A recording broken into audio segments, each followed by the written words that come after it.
Jimmy for indicating that you were at the event. Yeah. So, like we mentioned, this is an info session. So, questions have been raised by each of the community members through the form that was filled, and you guys wanted to know what GitHub Campus experts are, how to apply, the whole shebang. And so we've brought together three of our GitHub Campus experts here at University of Lagos to answer questions that you guys will have about the whole program. And so they're here with us. We have Olayinka, we have Anthony, and we have Salim. So would you guys like to introduce yourself? Let's start with you, Yinka. Okay, hi everyone. My name is Olayinka Atobiloye. You can call me Inka. I am a fourth year, going to fifth year student of computer engineering at the University of Lagos. I have been a GitHub Campus expert since April 2022, so almost 2 years now. And yeah, I think that's pretty much it. Okay, thank you very much. Salim, would you like to go next? Good evening, everyone. My name is Salim Oyinlola. I've been a GitHub Campus expert since October 2022, and currently studying in my finals. Yeah, 400 level going to 500 level, studying electrical and electronics engineering here at the University of Lagos. Yeah, I think that's it. All right, thank you. And finally, Anthony. Hi guys, I'm Anthony. I'm trying to actually look at when I became a GitHub campus expert for real, for real. It's been a long time ago, like 2020, 2021 or so. I became a GitHub campus expert. Then I'm also computer engineering, or used to be in computer engineering. Currently, I'm a software developer, senior software developer at Shotlas, and Um, actually schooling. I transferred to another university. I'm still not really passively active GitHub campus expert for Bloomberg. So yeah, that's it about me. I will check when I became a GitHub campus expert and type it in the chat. Okay, thank you. Well, I think Tony has been here in the program for quite a while because I remember when I was trying to sign up for the student developers, what's that thing called? I said student developers, the pack, right? And he was the GitHub campus expert or campus something though. This was a long time ago. This was when I was even in secondary school. And it was his name that was there like on the homepage for education at GitHub. So yeah, it has been in the program for quite a while. But yeah, let's get started right away. So the first question that I'm seeing here is just a general question. First, what is GitHub? Because I noticed that some people in the community, especially at ECX Grand Finale, had no idea what GitHub was. They just came by just wondering, okay, what exactly is GitHub? So will anyone here, any of our three GCs, like to talk about what GitHub is and what they use GitHub to do in their daily activities? Yinka, would you like to go first? Yeah, sure. So GitHub is a what's the word for it? It's like a collaboration platform that is used by developers to, share their code, to review each other's work, to get feedback, to push changes to like a software repository. So I think like that's like in a nutshell, it's just like a remote collaboration tool used by developers to software engineers to collaborate among themselves. And how do I use GitHub? Yeah, I use GitHub to collaborate, I guess. So I'm currently working as a software engineer. So I use it with my coworkers to basically get their feedback, to make my changes, and to also review their changes as well and give them feedback. So Yeah, thank you very much. Salim, this for you. Would you think or would you say that GitHub is just for developers, or does anyone with a skill set in tech have a use case for GitHub? And what do you use GitHub to do in your line of work?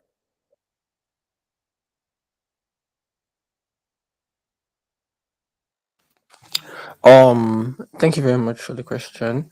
I think while you can primarily say GitHub is for developers and for like coding projects, it's not limited to developers and for coding projects. It's quite versatile. I'll just give a couple of other people that can use GitHub.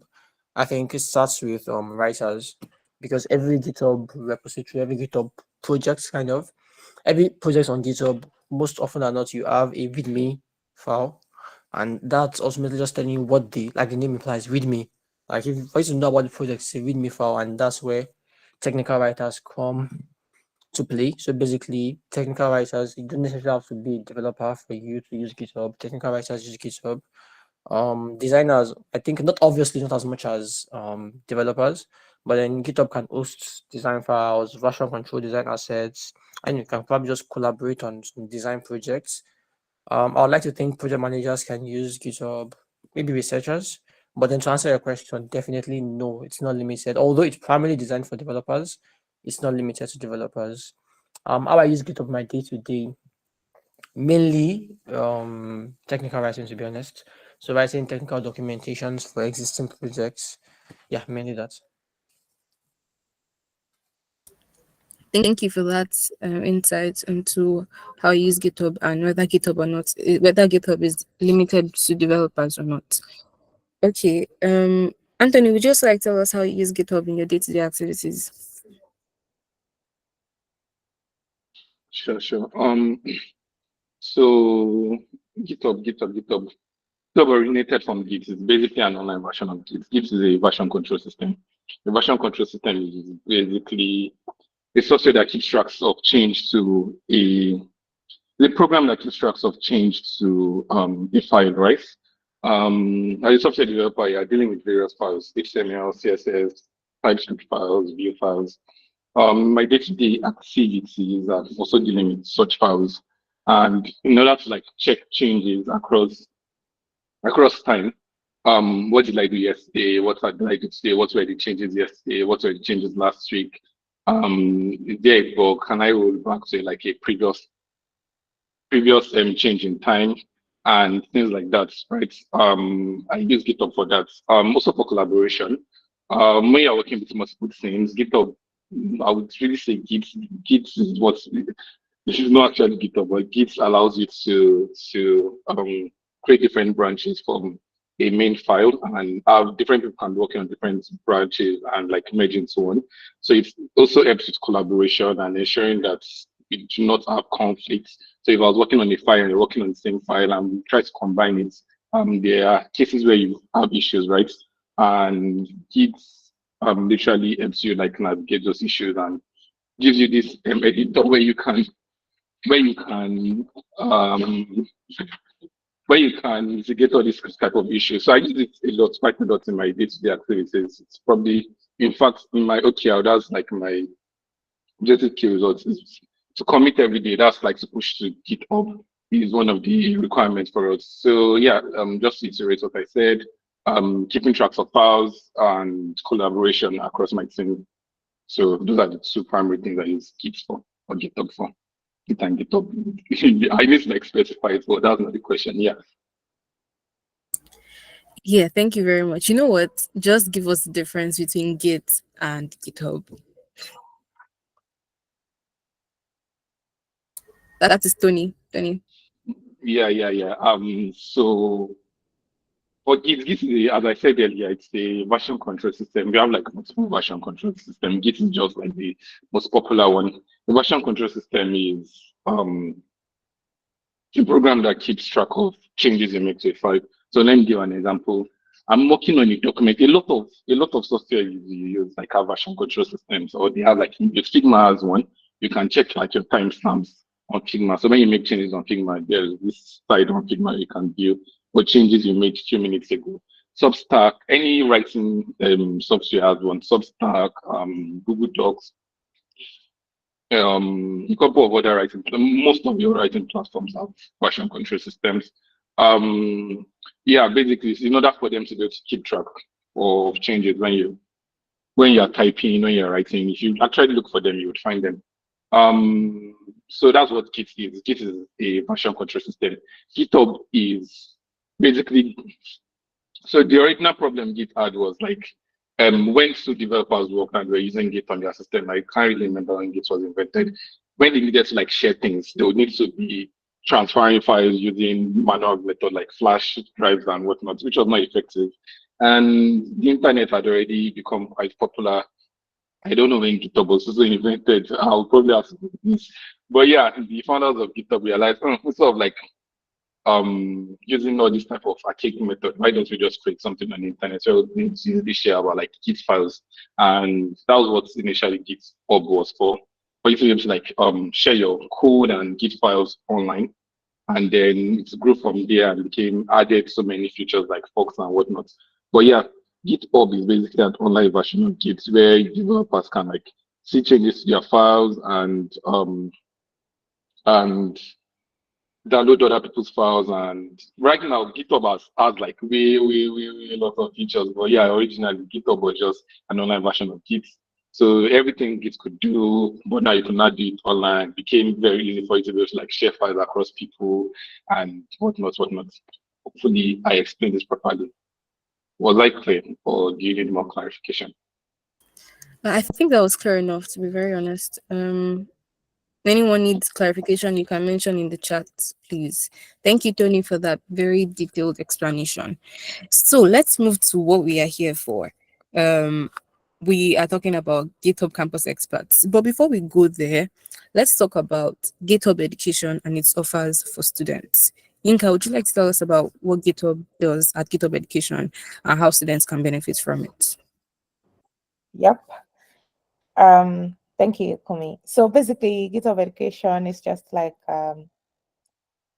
it's like a branch, I guess, of GitHub that basically focuses on like education, like the name suggests. So part of the things they do is like provide offerings for students, for teachers to ensure that collaboration works smoothly or assignments work smoothly. So for example, one of the offering that they have is they have this feature or called GitHub Classroom where you can basically gives you like a lot of features really. So but GitHub Classroom, for example, allows you to, let's say you're a teacher and you want to give like some assignments to like a student, you could create a template repository and then use that repository to they could use that repository to create like a you could create like a template repository that they can fork and then they can use that to make more changes that they have. So that's like in a more educational setting, like in a more professional educational setting. But another thing that they do, which is probably applicable to all of us, is they have this thing called student developer pack.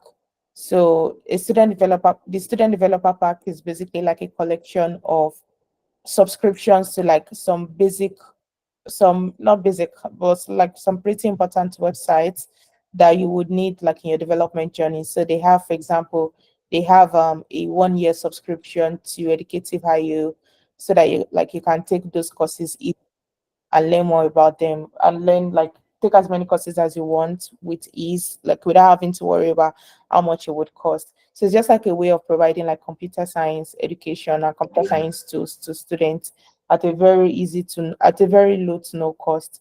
Another offering that they have is the GitHub Campus Expert Program, which is what we are going to be talking about today, just like a way for students to be a part of like a global community of other students and just like build a community and do like amazing things and get support to do amazing things in their community. They also have this thing. I'm not exactly sure. The name is not coming to mind right now, but it's sort of like a marketplace where if you are a student or if you are anyone really, and then you're working on like on an open source project and you basically want other people to be able to contribute to it, or maybe you are looking for some open source project that other students like you are building so that you can contribute to it. You can check on it and then you can make changes, you can start making changes, or you can start publishing your own repository as well, looking for people to come and contribute to it. So like they have a whole range of things that you could check out. I think Kumi actually pasted the link on in the comment section. So yeah, they have a whole lot of offering, but basically that's GitHub education in a nutshell. Thank you very much. So is there difficulties or is there a straightforward way to signing up for GitHub Student Developer Pack? Salim, would you like to explain that and how lag students or students in any university in particular can benefit from signing up for the Student Developer Pack?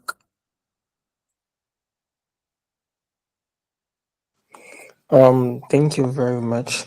To sign up for the Student Developer Pack is pretty easy. So give me a second, please. It's pretty easy.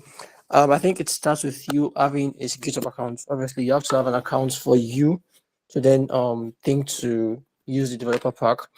As Yinka rightly mentioned, it's made up of selection of benefits that's provided by GitHub's partners and collaborators. So, like she said, educative and a bunch of other ones.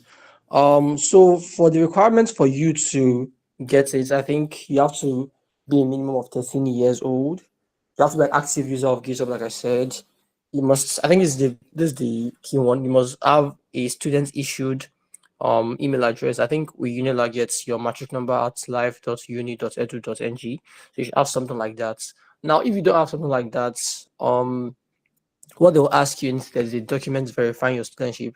Let's say perhaps any school where you don't have a school email address, you'd documents that prove that you're actually a student in that school would suffice.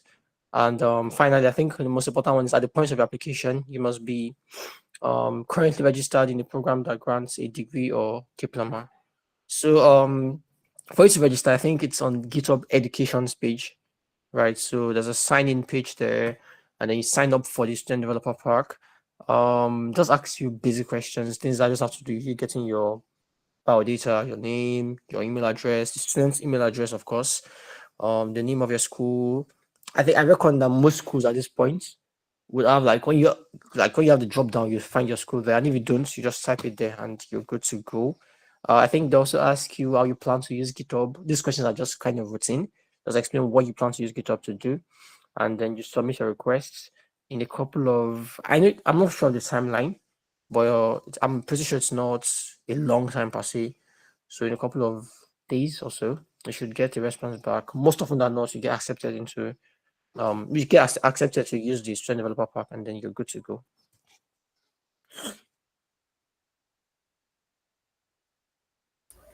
Yeah, thank you very much. So yeah, in less than a week or two, if I'm not mistaken, you should actually get an email back about whether or not you've been approved for the student developer pack. I think everyone should really go check on the link that Yinka sent just now. You'd find a lot of tools at your disposal for any avenue or any career path in tech, really, if you think about it, has a tool that has been subsidized or given completely free for the period in which you're a student, or maybe like just 6 months or a year. So yeah, it's a very, very cool initiative from GitHub and GitHub Education.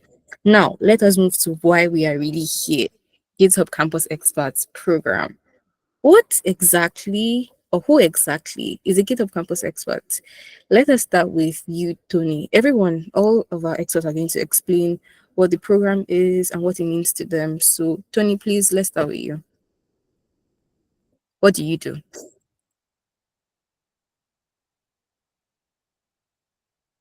I so who is the GitHub campus expert, right? And who should apply for the program? I believe that's the question. The GitHub campus expert is basically a leader in their campus, someone that likes tech or is into tech and likes to organize events and tell people about technology. That's like the requirements when they are, those are the type of people they are looking for in campuses to become GitHub campus experts.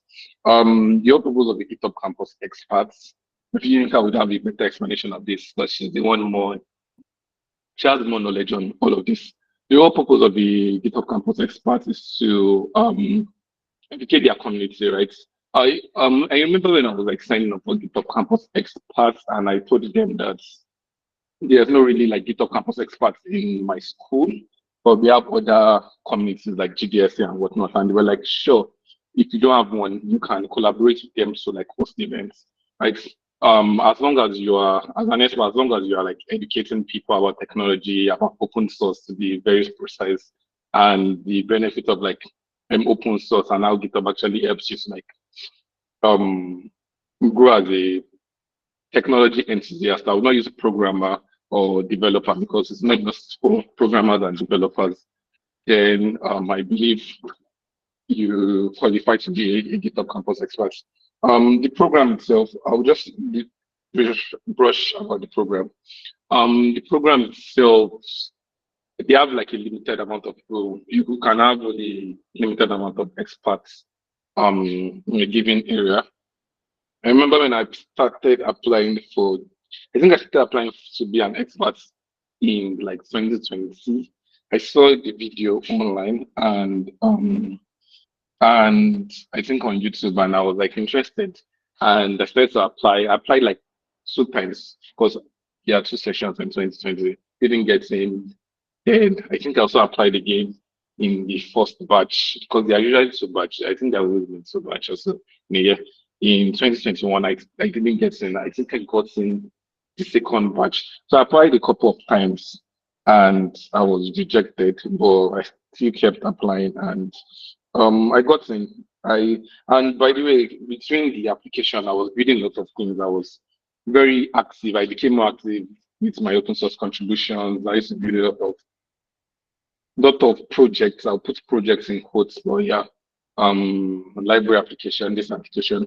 I believe because they check your Git history and see how active you are on GitHub. And I believe they saw my activities. Probably that's why I was allowed into the program. I became like the first GitHub campus expert in Unilag. Before then, I was not aware of like any campus experts in the West itself. I was not aware of any campus experts in this side of the country. Most of the experts I knew were like in the east or so. And yeah, okay, private university. I can't really remember. It has been long. I'm getting old. Anyways, I became an expert, held events, collaborated with different clubs, and yeah, it has been good so far. It has been good so far. It did expose me to like different things. It did also make me like host events. I'm not really a fan of like hosting events. In fact, most people that know me know like I'm not a fan of people interaction. But yeah, becoming an expert made me interact with people by fire by force, which helped me grow. And yeah, I believe it had significant input in my tech career per se. Should ask me what was the question again? Did I answer it properly? You've answered even more. Thank you. Thank you so much. That is an extensive answer about what you did in the program. Thank you. Let's move to you, Yinka. Please give us more clarity on what the program is and what you do. Yep. Thank you. So the GitHub Campus Experts program, like there are different flavors to it. I think like what Anthony described is, I mean, it's a nice to have, right? Like he basically spoke about open source, like contributed to open source. And I think that's really good. It's like a nice thing. It's something that is really encouraged to do as a GitHub campus expert to advocate open source or, introduce people to Git and GitHub and the likes. But I don't think that's like really the core of it. So basically, as the GitHub campus experts program, the in motivation behind it, like the inspiration behind why the program was invented is basically that we have all these people in unis, in colleges, that are trying to organize they are trying to build communities, they are trying to organize events to introduce people in their community, people on their campuses to tech, how to grow in their tech career, to just make students in their community or on their campuses career ready, right? But the thing is that a lot of time, like you can't really even focus on the event that you want to do or the impact that you want to create, because for most of the time, like finances and like getting funding and sponsorship is always like a huge block that people experience in the process. So, and that was basically the idea behind the program. The program was basically created to ensure that for any person, any community builder, any person that wants to like make an impact on their campuses, they wouldn't have to necessarily worry about funding, because there's this program that provides them with all of the necessary and all of the necessary support they will need in terms of funding, in terms of swag. And basically, as a student who's trying to build a community, all you just need to focus on is, what kind of events can I organize that will drive the most impact on my campus?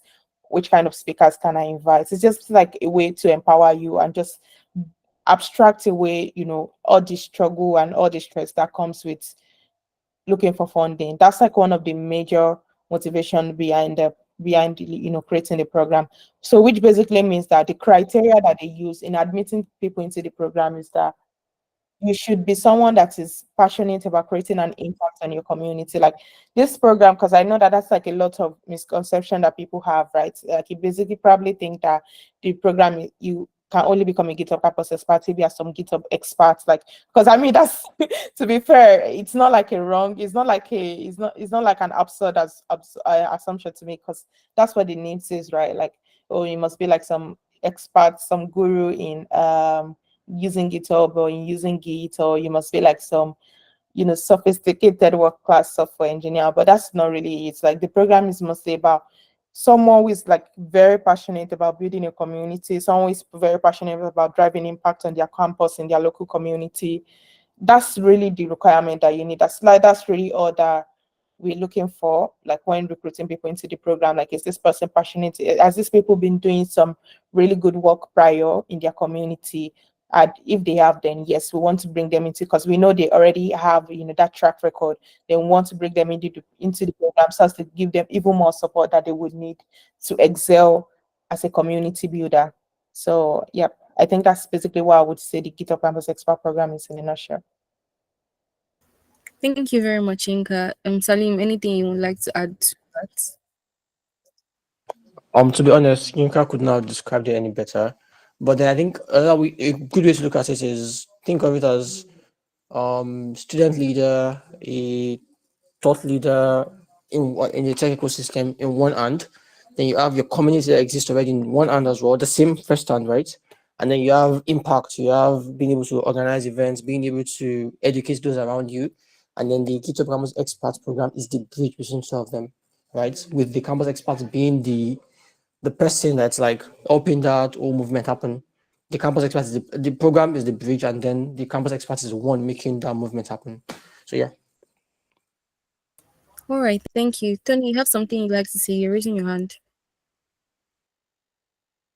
Yeah, so I think I was talking. I remember something. She was talking about yeah, I think has the point. Has the point. I believe the program itself, when I first joined, the orientation has changed. But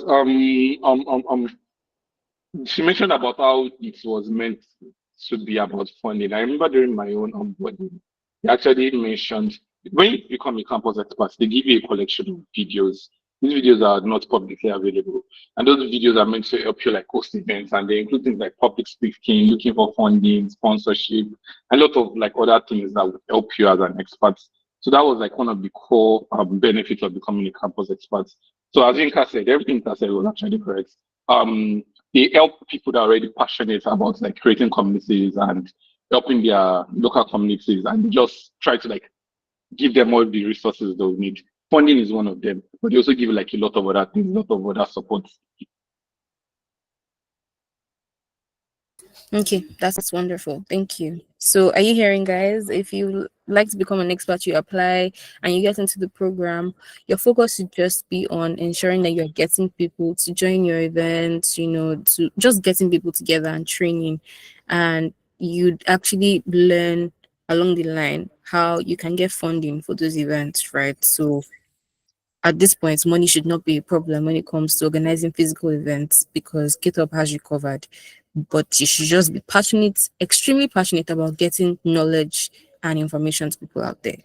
While we're at it, Tony already mentioned the reason why he joined the program because he didn't think there was any GC in the west of Nigeria.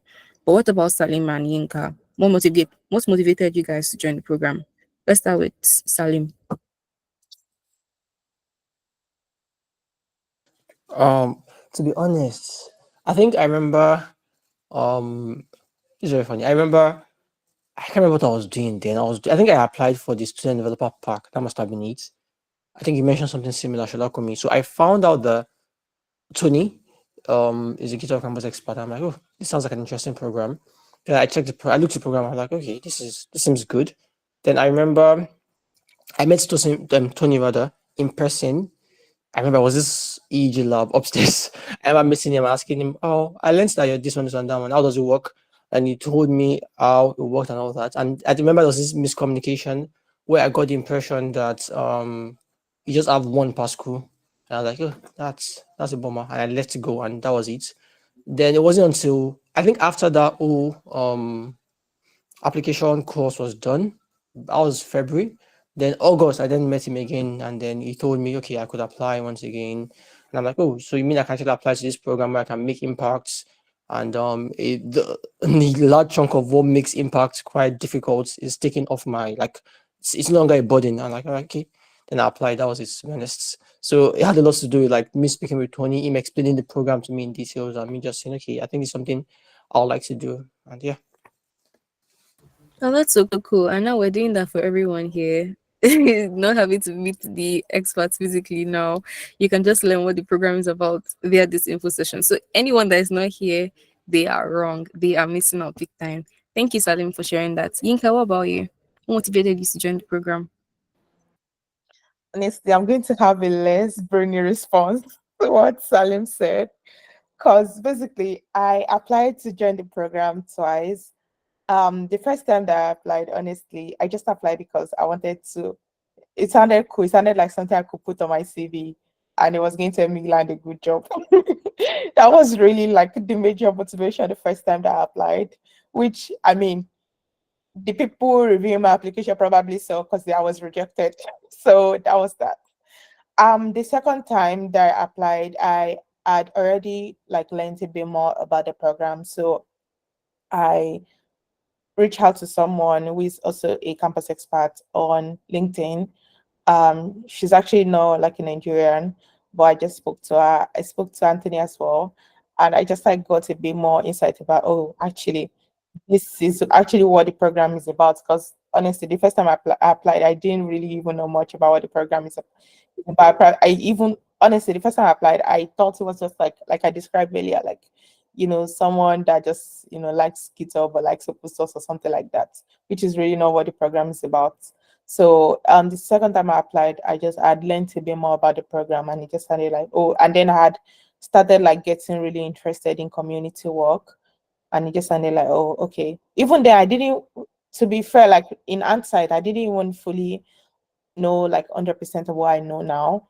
But at least there I had like a much better perspective as to what the program was about, which probably showed in my application. And then I applied the second time and got in. So yeah, that was the motivation. Okay, that's nice. That's nice.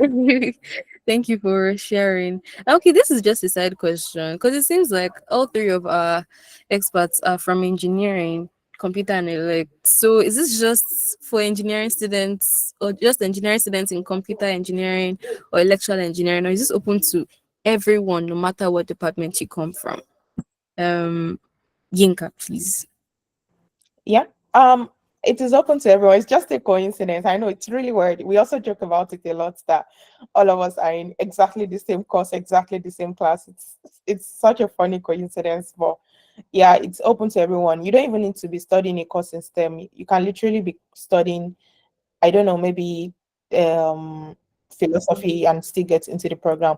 Like everyone has mentioned, the requirement is just like, be passionate about community and driving impact, basically. It just so happens that for some reason. So that's why we need everyone this course to please apply so that we can at least get people in other faculties, other departments to join us.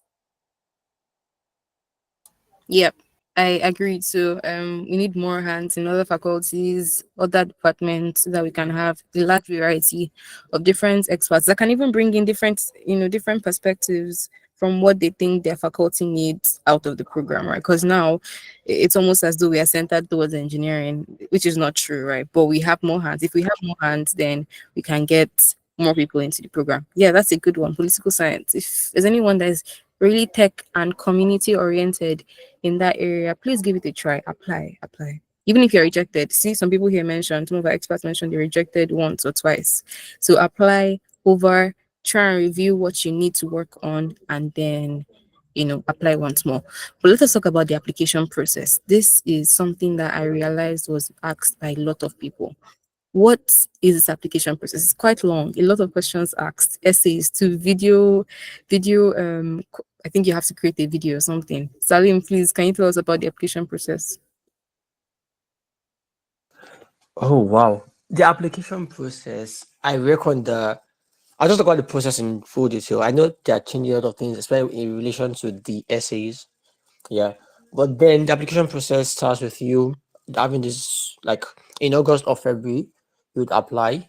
Um as at the time I applied, I'll just talk about the experience. I know a few things has changed, but then the key thing to note is that no matter how things are still changing, at the end of the day, what they're trying to just ascertain is, are you a community leader who is passionate about what you're doing here? That's literally what you're trying to ascertain. So the process starts with an essay. Now the essays have changed over the years, but then there's a question. I know there's a question about getting to know you. There's a question about getting to know your community, and so there's a community, and then there's something that wants to know what you think about the GitHub Commons experts, whether you actually have the right perception of what you're trying to do there. So you're describing yourself on one hand, the community on another hand, and now when you describe your community, there's a need that you've highlighted in your community. Okay, my community needs X and Y, and then you then have to like bridge out. You have to explain how the program is bridging that gap, right, or is meeting that need, so to speak. So I think the first part is the application process. The application questions change from time to time, right? Um, the application process change from time to time. After the application process, the written application process, yeah. I think when I did mine was briefly introduce yourself, briefly introduce your community. Why do you want to become a community, a GitHub Campus expert? And how will the GitHub Campus expert enable you to support your local community? So you see, you're describing yourself first, and that's why you talk about yourself as a community leader ideally. Then you have to talk about your community. So you've talked about, okay, you're in a community, you're passionate about community, right? Then you describe that community. In doing that, you're probably going to talk about a need you have in your community. And that's why you then have to explain how that program is meeting that need, how the program meets a need, right? So after the written application process, um, you then get selected for the next phase. I think that's where you then record at the point it was a 5 minutes video. And the video, still so much. I think what you have to explain is to talk about the same sort of things, okay? You talk about your community again. I can't remember the exact questions, but I know it's something relating to the community and the program, your community, yourself, the community, yourself, your community, and the program itself. And then you explain all three with a video. I remember mine after I got to the first phase. I remember texting Anthony again, and I sent this long voice notes, and there's something he said that really just stuck out for me. Was like, whatever you're saying, just say with confidence. If you're saying rubbish, just say with confidence. That what you're really trying to check there is a proof of your confidence in like you being able. I mean, ultimately, as a GitHub Campus expert, you have public speaking sessions, you have virtual sessions, you have this kind of sessions. So they really want to just ascertain how good you are in those kind of situations. So I think the biggest the the more difficult place to go past is that first essay one. So you have to be extremely intentional about that in describing yourself, your community, the program, and how the program helps your community. And afterwards, you then have it's almost like a reiteration of the first one, to be honest. But then now it's a video. It's a video. You see recording a video. It's like a 5 minutes video. I think it was quite lengthy. It's like a 5 minutes video, and then you just do that all over again. And I think that's all. Then you then have a program. Then have a training when you get in, and then become a GitHub Campus expert. But I think, yeah, that's the process. Yeah, thank you very much for that detailed explanation. Someone is asking about community in what sense? A community basically is a place where you have students, right? Because in this regard, we're talking about our student community. Anything in the application is referring to your student community. So we already have communities. We have the GC community right now, right? We have the GDSC community, we have the MLSA groups, and many others. As far as you're creating impact and impacting, like you're sharing knowledge in those areas, It's only when you share knowledge and you've created impact in those communities that's when you can have the confidence to apply for the program and mention what you've done, right? So that's important. And one thing I picked from what Salim said is say your rubbish with confidence. Doesn't mean you say rubbish really, but you get the idea, right? Speak with confidence. Let it radiate that you are really community oriented. As apart from, of course, being someone that is tech savvy, you do things with tech, but you should also be community oriented. Someone that likes to speak to people and connect with people. There's a community here. Do you have to be in a community or about to or with the intention of creating one? Okay, Salim, would you like to talk about this?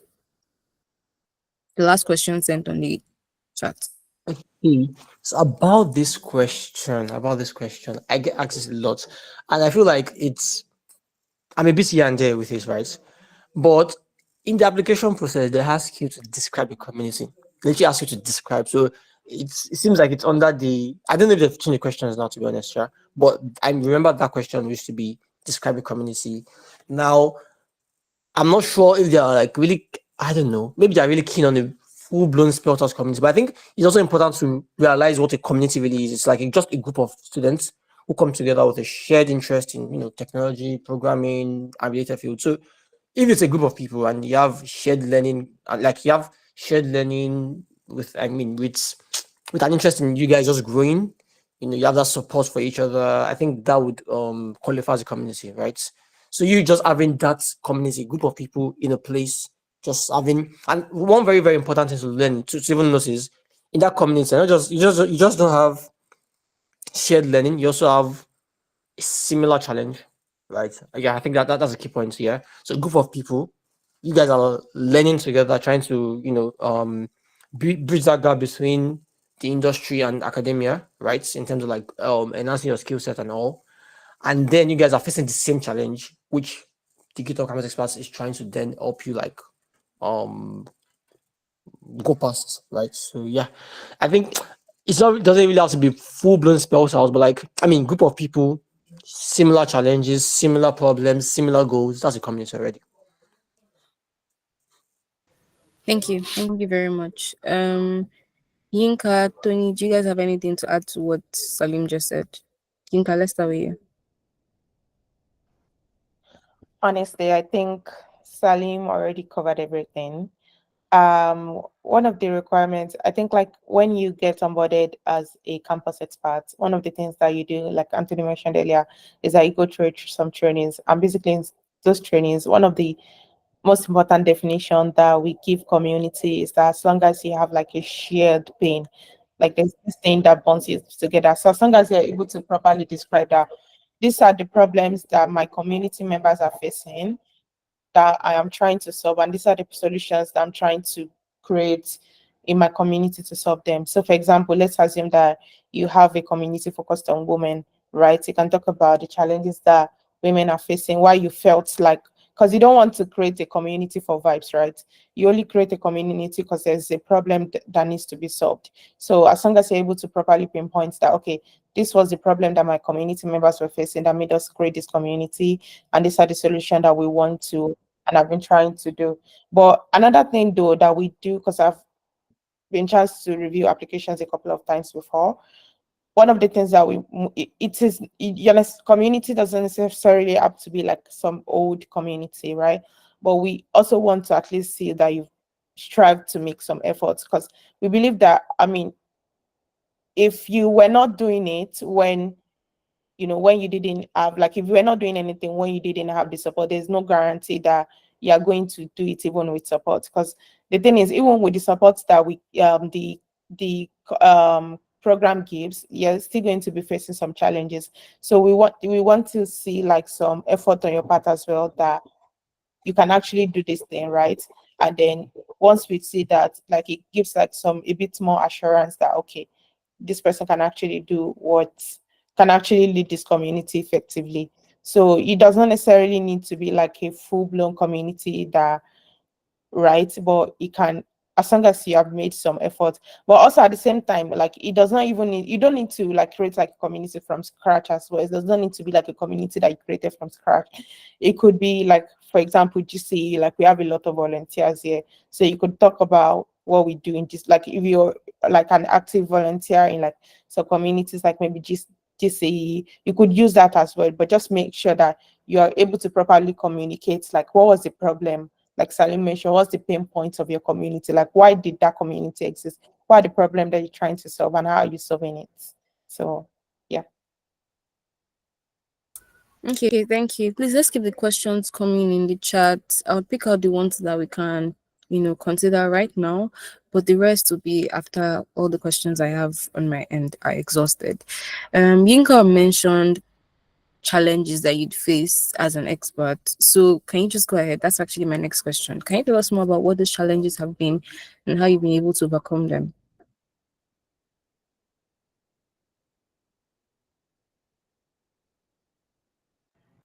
Is it for me? Yes, Yinka, please go ahead. Um, honestly, uh, a lot of challenges. I think the most important one has always been, as in most communities, has always been trying to get the funding to host your event. So because I mean GitHub does give, which is really, to be fair, the reason why we've been able to host a lot of our events is because of the support that we've been able to get from GitHub, right? But when we are trying to like host like much bigger events where you have like budgets that are ranking like that are like millions of naira, and obviously even though GitHub will support you, they can't give you like, in that particular scenario when the budget is like a whole lot, they can't give you everything because you're not the only GitHub campus expert. There are other GitHub campus experts in other various regions across the world, across the globe, so they can't spend all of their budgets on you. So I think like that's been like the most difficult challenge that we've had to face so far, just like getting the fund.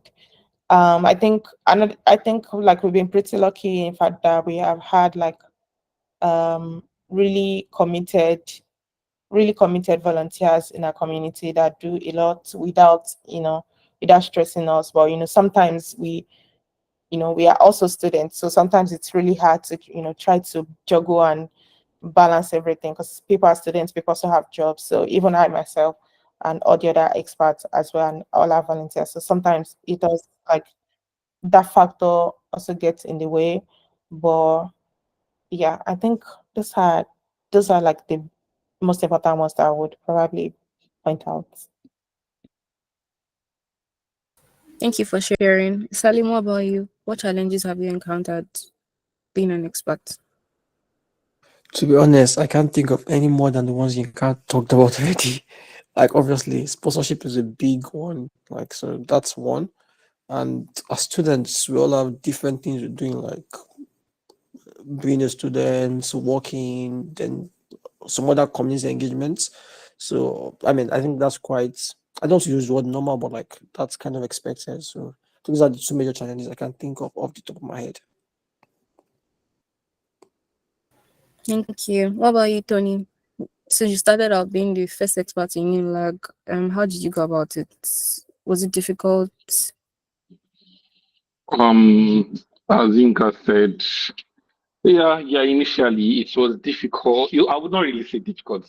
When I started out, I was already in the community. I was already in GTSA.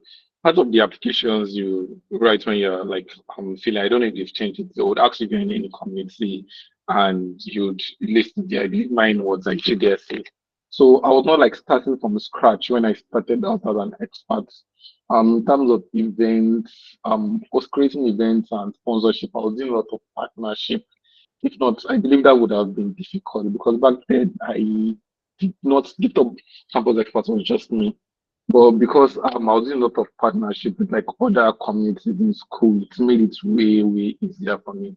Um, yeah, but still on still, this partnership, they'll say, oh, what are you bringing? You bring swags, you bring this, you bring that, and getting a lot of this, writing the form.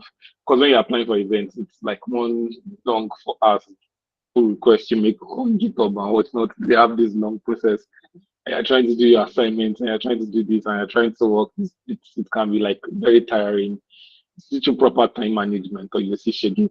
But yeah, trying to balance all of that. Those were like challenging at some point. You get used to it, and the other things become less hard. Yeah, I think that was like one of the major issues with me for me when I like originally started out trying to find out time to like actually commit to the program. Yeah. Okay, thank you very much for all three of you. Thank you for sharing your insights. Now it seems like some people are still having, issues with understanding the community thingy. Um, okay. So talking about if your community is new about 6 months, but you've been giving tech talks, and if you have multiple communities, if you've been in multiple communities, your community is just starting out. Um, Salim, please, for the last time, can you just give out a very clear um answer to all of these questions? If you have a new community, an old community, you're just starting out, or it's just 6 months old, if you're in multiple communities, how will all these student communities contribute to you having a successful application? Okay, before Salim, let's go to Tony, since Tony has something to say. I'll get back to you, Salim. So when I was applying, something that was made known was like your community does not generally have to be a tech community. They made it very clear that your community can be your classmates. You can literally just be in class and everybody in your class is your community. Like the whole engineering can be my community or just electrical engineering or just some computer engineering students can be my community, right? It does not, the term community makes it look as if it has to be something official, it has to be something. But because I'm telling my classmates about tech, I can make them my community. I've been telling people around me about who are the people around you. That's basically your community. And what do you guys have in common? That's what the community is. For me, my classmates, we are both studying a particular course. That's what we have in common. We are both in the same university. That's what brings us together. So just wanted to clarify that community. Community can basically be any, it can take different shapes and forms. It does not necessarily have to be like a thing per se. And if you think of it that way, most of you are, everybody here is in one community or the other. Okay, Salim. Thank you, Tony. Salim, I'm guessing Tony must have mirrored your exact thoughts. Exactly. Yes. I think just answer everyone. Like there are just three questions. Is it a group of people? Yes. Do you have similar interests and goals? Yeah. And do you have similar problems? Once you have those three things, like yes, it's a community. Like that's it. Like no matter that's just it. Once you have those three questions as yes, you're good to go. Thank you. Thank you very much. So we're done with community talk. Now let's talk about criteria for being an expert. So I've seen some questions about whether or not you have to be in a certain year in school to apply to the program. Can finalists apply? Can those in year 4, that is finalists too, right? Those in year 3, year 2, year 1, you're just about to enter university, just got your admission. At what stage do you have to be in school to apply to the program and be accepted? Yinka, please. Yeah. So for the program, the minimum age requirement is that you are at least 18 years of age. Just so because like the program requires like some bits of maturity to host the events and all. But about there's no upper age limit, I guess. But about the uni requirement, I guess like you just need to have at least 1 year left of uni, so that I mean you can at least do some things in the time that you are there. So that's the requirement. Like just have at least 1 year left of uni, then you can apply. Yeah, thank you. I think this is a staple with many tech communities that have student leaders in each of their communities. I think with GDSC, with MLSC, that's for Microsoft Student Ambassadors, and now the GitHub Campus Experts, you need to have at least 1 year left, probably 2 as well. But apply and find out. Okay, so timeline of the application process. Salim, since you most recently applied, what was the timeline for you, please? Just how long? How many months? How many weeks? So the application is open for a full month for the entirety of the month. Yeah. Then after you apply, they should get back to you. So I'm trying to get my exact dates.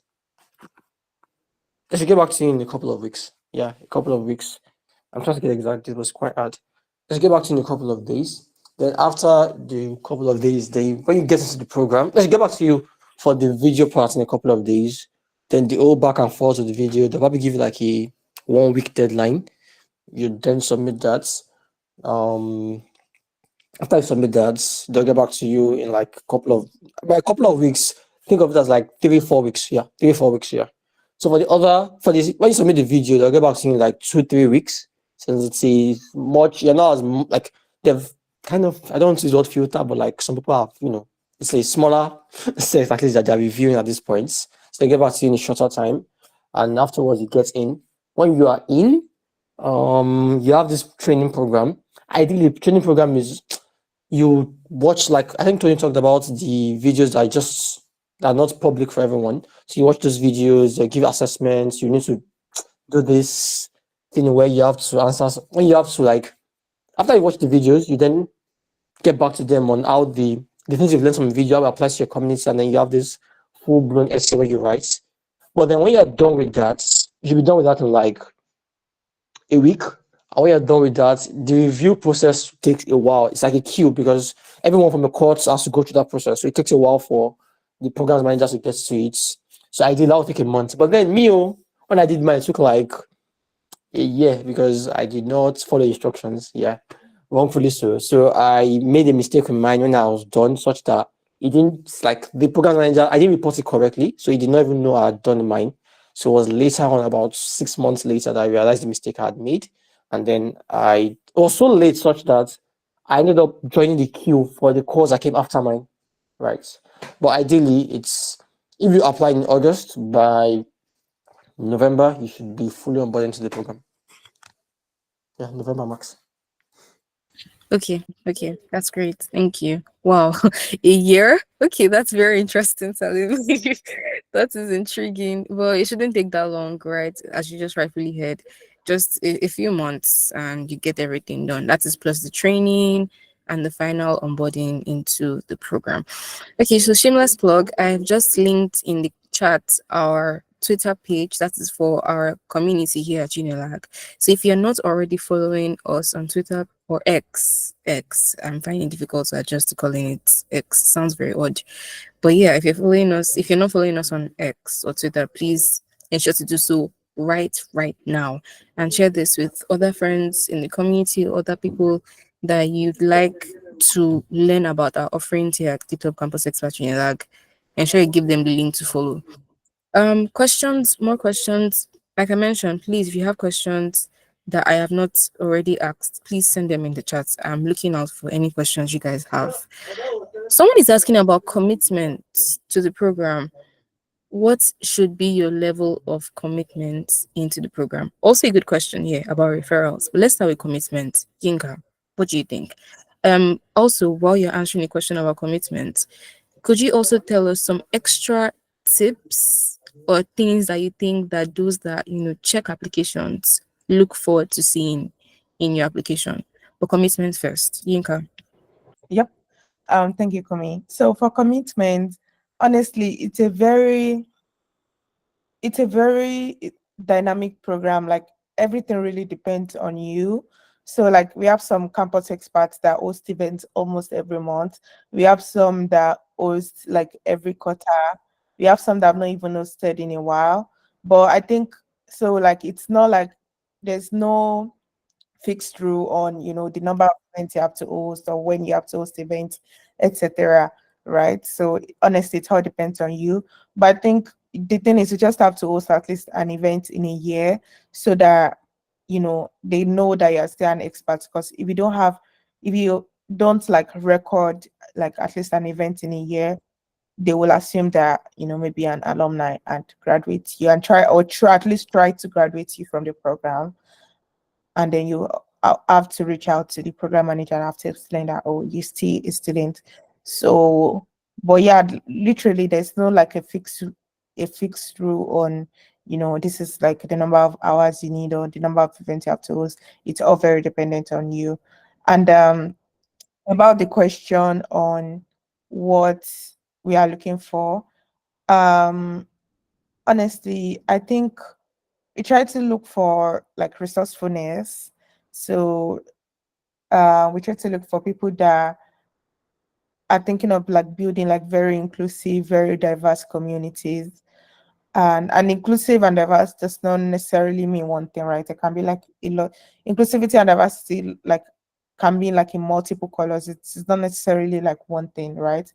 And then another thing that I have noticed is like people tend to like when they are writing applications, when they are writing like the application essays, they tend to be like more high than we. So they tend to be like more, oh, I've done this, I've done that, I've done this, I've done that. Like when it really should be less about you and more about the community that you are building. So it's like less I, more we. So more like about, what your community members are going through, how you have all supported each other in the journey. So I think that's probably one thing I will add. That's very interesting. Thank you for mentioning that. Less of I, and more of we. We work together on this in our community. This is the challenge that most community members are facing, right? So this different things that will contribute to making your application a success. Thank you, Yinka, for sharing that. Salim, Tony, do you guys also have anything that you'd like to add? You can also pay attention to this most recent question that was just shared. Does each campus expert in a university have to host an event? In reference to if they have multiple campus experts in their university, do they each have to host an event? Salim, let's start with you.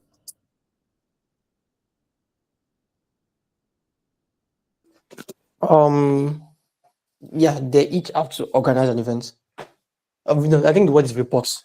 Each of them has to report in an event. So the 1 year thing is each campus expert has to report an event at least once a year. So yeah, that's answer to that question.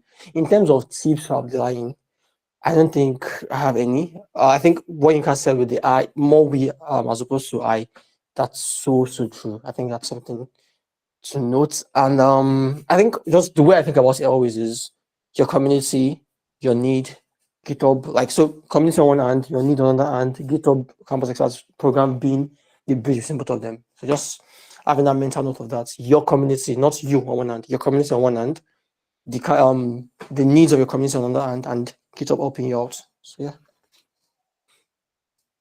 Thank you, Salim. Tony, anything you have to add? No, Yinka Salima said it all, so I don't think there's really much for this add. All right, thank you. I have also just linked our WhatsApp group if you're not already there, our Instagram page and our LinkedIn page. So if you're not on WhatsApp or any of those other places, you're not following us there, please ensure to do so right away immediately. Because we post whatever we do in our community at Unilag on those places.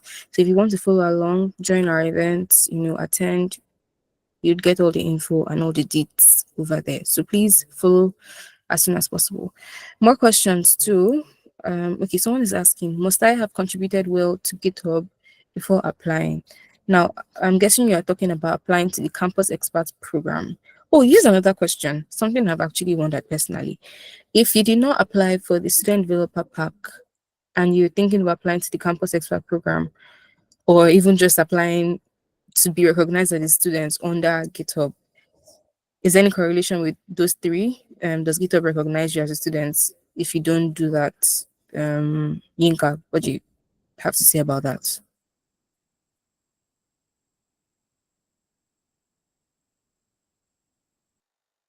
Oh, sorry. I forgot. I didn't realize I was muted. I don't think you need to have contributed to GitHub, but I think like there's a requirement. I'm not sure if it is still a requirement. Maybe Anthony and Salim can confirm that, but I think there used to be a requirement that you must have had a GitHub account for, I think at least a year, just to ensure that you've been a student for at least a year. I think I'm not certain if that's the requirement, but there's no requirement that you should, have contributed well to GitHub. Okay, can Salim or Tony confirm that, please? Salim or Tony? Yeah, I think you have to have a GitHub account because in the developers, in the student developer park, one of the benefits I put there is the GitHub Campus Expert program. So that implies that the GitHub Student Developer Park is a prerequisite for being able to apply for the program.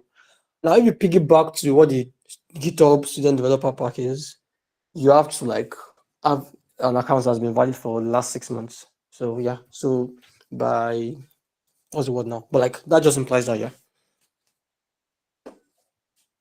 Okay, thank you. Tony. Um, as Zinka said, when I was during my time share, yeah, they had like a time cap where your account must have been created. So if you just create an account like a couple of months ago, like 1 month ago, and you're applying for, but yesterday you're applying for the events, yeah, and they'll look at you and say this one is just a fraud. But yeah, so there's a limit.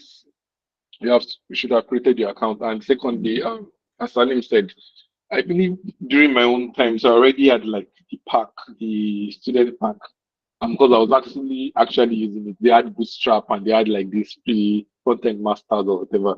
I was actually using the pack for quite a while. I even renewed a couple of times. So I believe those are prerequisites for, I would not really call it prerequisite, but given that all of us have like similar experience, we all had the pack and we all had GitHub accounts for like a while. Not you don't necessarily have to like be contributing, but just like have an account. I think we'll just be on the safe side and say yes. Yeah, so be on the safe side, just do something small on your account. Just have an active account. So something small you can do is your README, that's your markdown. Just have a page that just gives hi, my name is this is what I do. Get creative. I have seen so many repositories that you can, fork FORK and get creative with your README. So yeah.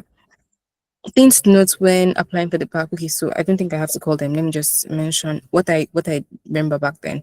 As a student of Unilag, you already have your student's email address, right? So just have that handy. That is the email address that you're going to use to sign up.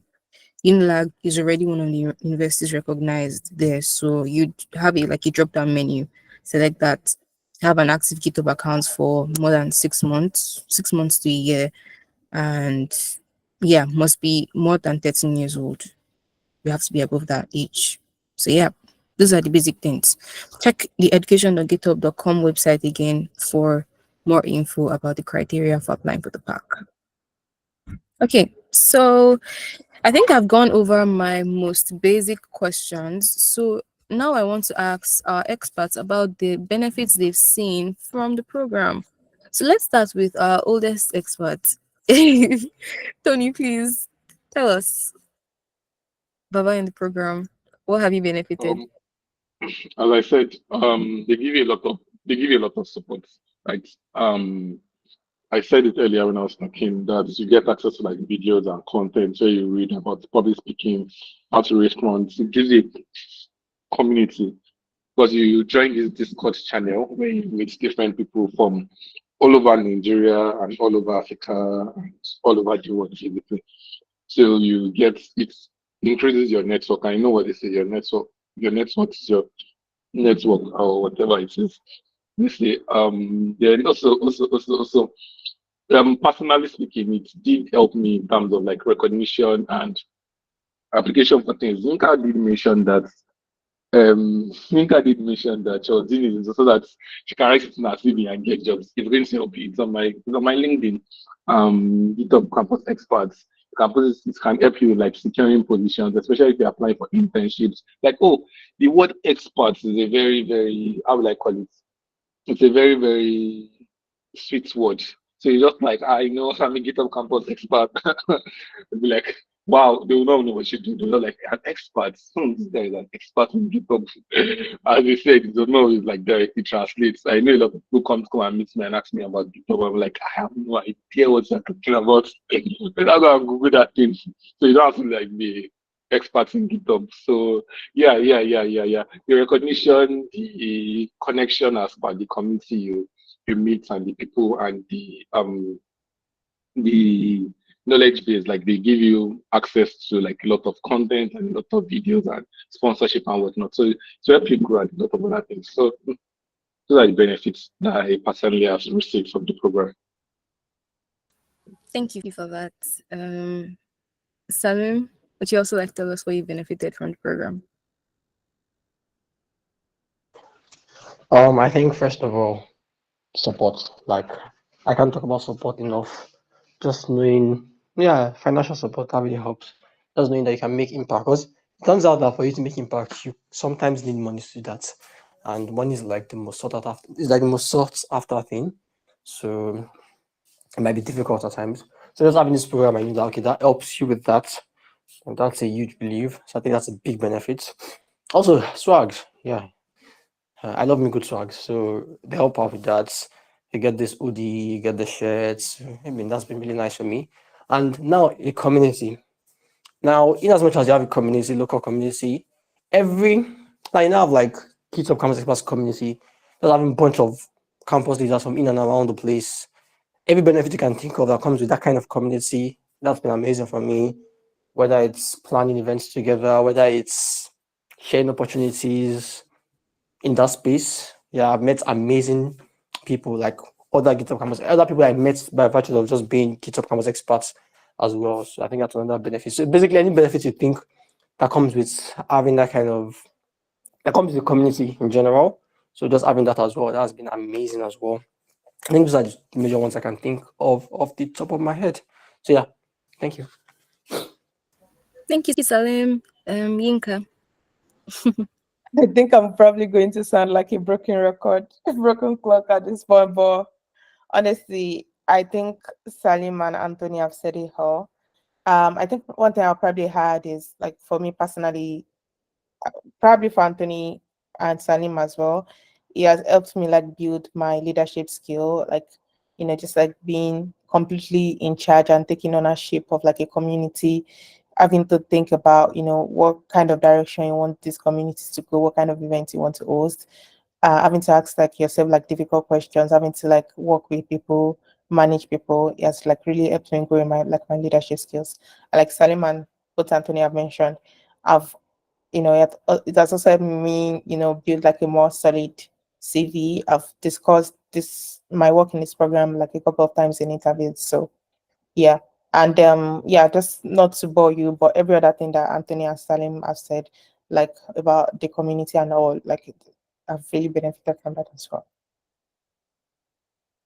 Thank you. That's awesome. And me personally, having worked with all three of them, I can attest to the fact that they are great at managing things, communication, everything. It's really awesome having to learn and, work directly with all three of the experts in our campus. So, yep, I am excited to work with them. Someone is asking to reach out to three experts for more information. They are on the WhatsApp community. But if you want to reach out to them personally, their social media handles should be the exact name. I know that for Salim, for Tony, it's Chromate, if I'm not mistaken, on Twitter, and for Yinka, it should be Olayinka, I believe, right? So you can share your socials. The three of you can share your socials, please, on the group so that you can get people to communicate with you for more information.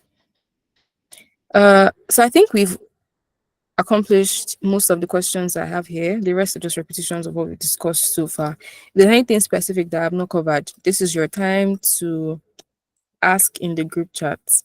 Someone is asking about community again. Okay, welcome to the to the event. So communities, in a nutshell, if you have three things that Sally mentioned, you have people around you, you have the same, if I remember correctly, you have the same issues, same problems, you have a common goal, and okay, Sally, what was the last thing? You have same problems, you have common goal, and Are you a group of people? That's the first one. You have common interest and goals, and yeah, I think you mentioned all three, to be honest. And you have similar interests, similar problems. yep.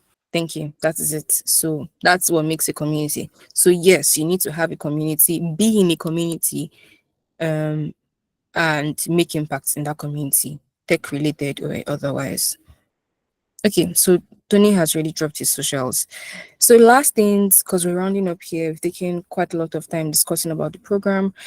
to tell you about what we are doing here currently in our own campus. If there's anyone here that has been following us from the very beginning, we've had quite a lot of very outstanding events. We've had the open source events, we've also had GitHub Octanship events, and we've had Dev Sprint.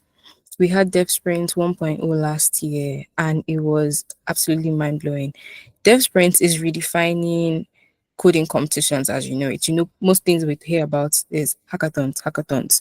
But have you ever seen or heard of an actual, pure coding competition where you're working with data science, data structures and algorithms, the whole like slit code, all of that. So we had a very cool one last year, and this year is going to be even bigger and better. We are planning a lot. It's going to be, 2 days. Let me not spill what we have planned, but trust me, it is going to be beautiful.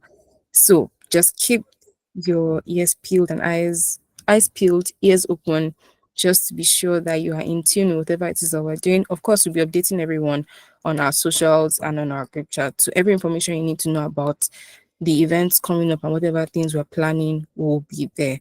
If you have questions, please share. We periodically give out vouchers for any of the four GitHub certifications. I'm sure some people here must have benefited from that. So we give out more. We're planning to give out more in the coming months and weeks. So also check out those. Um, this community is for everyone to learn. So if there's something that you feel like you want to share with the community, something you're working on, GitHub related or not, please share. Let's learn, work together, and ensure that we all get more applications. If you're applying, you have any issues, just probably message any one of the experts, or you can send a message on the general group chat. Someone can learn from whatever question and answer or response you're giving. If there's no other question, I think we can round it up. Check out the links that have been sent in the comment section. Check out the links. Check out the links.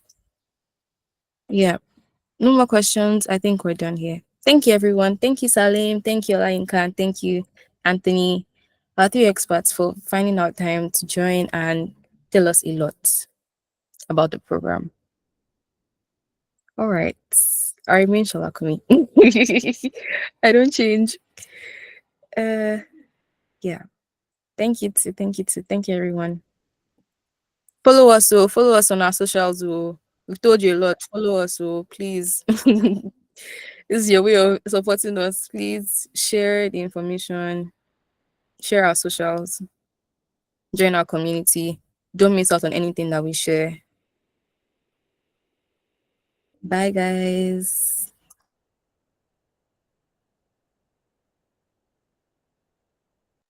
We love you too, Thao. Thank you. Thank you for joining.